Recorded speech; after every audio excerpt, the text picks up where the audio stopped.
The stakeout offset function allows you to stake out locations that are offset from existing points. This allows you to provide a reliable reference that remains undisturbed during construction or excavation, making it simple to re-establish the original points if necessary. Select the point you would like to offset from and tap Stakeout. Tap the Offset soft key to open the Stakeout Offset window. Here you can input the distance from the existing point and the direction from it.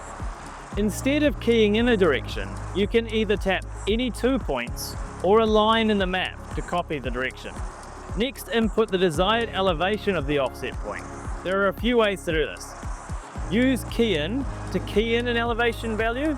Use delta from point to use a vertical offset from the existing point, or use the slope from point to use a gradient value from the existing point.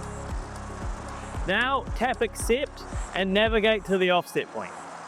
You can also stake out multiple offset points from the same point. This allows people on site to easily find the original point, as it will be in line with the 2 offset points. To do this, just input 2 offset values instead of 1. Tap accept and you will be navigated to the first offset point. Once that point is stored, you will be automatically directed to the second offset point. For more information, see the Stakeout Offsets page on the Trimble Field Systems Help Portal.